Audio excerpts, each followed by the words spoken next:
Okay, so the iPhone Air has been out for the past 3 months or so, give or take, and I've been using it as my daily driver every single day, and it's easily become one of my favorite Apple products, or iPhones at least, that's come out in the past 5 years or so. And there's been a lot of backlash with the iPhone Air, with Apple cutting down its production tremendously and favoring the 17 Pro and 17 models over it. Also, there's been, countless outcries about poor battery life, single camera setup, but I'm going to give you guys a real review on the iPhone Air, having used it since its release date 3 months ago.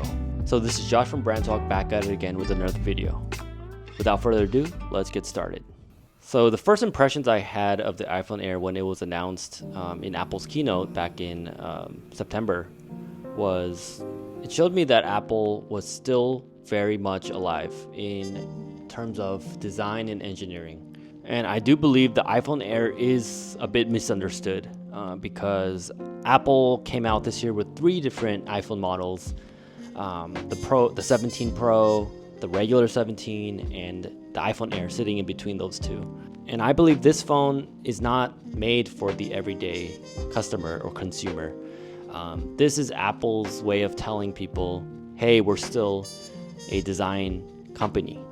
Through and through, if you look at Apple's history, with their past industrial designer, Johnny Ives, they were able to really pump out and create such amazing tools and pieces of tech that surpassed anything that was in the market at that time.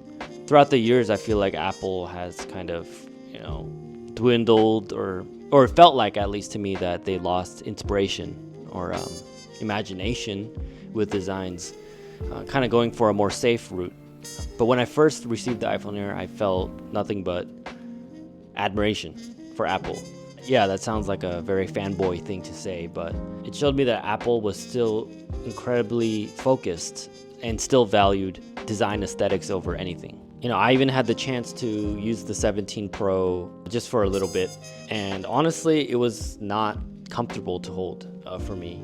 And it really looked like a bulky brick in comparison to the Air. Also, I wanted this phone because the screen is slightly bigger. I believe it's 6.7 inch compared to 6.5 from the Pro models.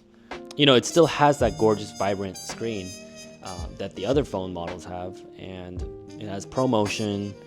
So there's still a lot of good things about this phone. Basically, it just comes down to the form factor and the hardware features. So I think Apple was very smart to keep the Pro models and the regular 17 models. The Air is for those who are kind of design nerds, to say the least. It's for the minimalist who doesn't need 3 different lenses on their cameras. It's for someone who actually doesn't use their phone heavily, tasks like gaming or videos or doom scrolling all day with 20 apps open. The iPhone Air is for someone who appreciates the visual design over anything. So when I was ordering my iPhone Air, everyone around me was saying, why would you get that phone? There's only one lens and the battery life is going to be very poor, yada yada yada. And yeah, I understood all those gripes and all those kind of negative feedback, but the iPhone Air is perfect for me.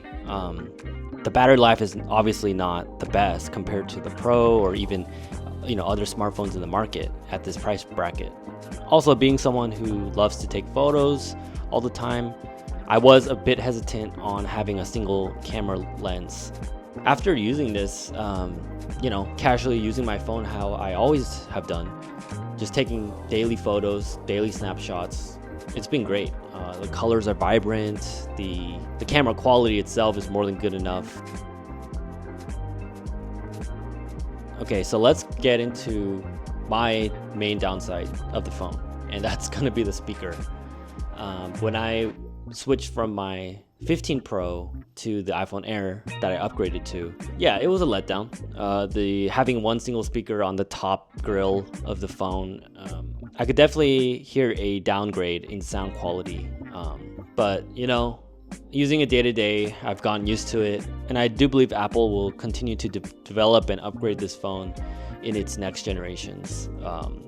And going back to the design of the phone, it has this polished titanium frame that surrounds, the whole bezel of the phone. And I find that to be objectively a much more luxurious or premium feeling and looking phone in comparison to the 17 Pro models.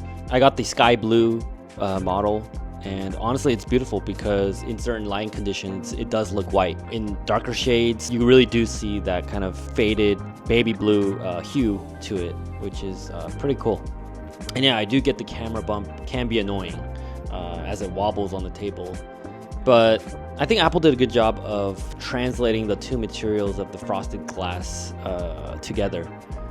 It's almost like it looks like it's floating on top of the surface of the back. Yeah, I think overall it's just a beautiful phone to use, hold. In terms of battery life, just using it day to day, as someone who just uses their phone to make quick phone calls, send and receive messages, go through my mail, maybe light browsing here and there on the internet, and a little bit of shopping, honestly the battery life has been decent. I mean, I haven't really felt that it's lacking. But if you are a heavy user, you want to game on your iPhone, you want to watch full-length movies on it without a power bank, then yeah, you should really get the Pro model or the regular model.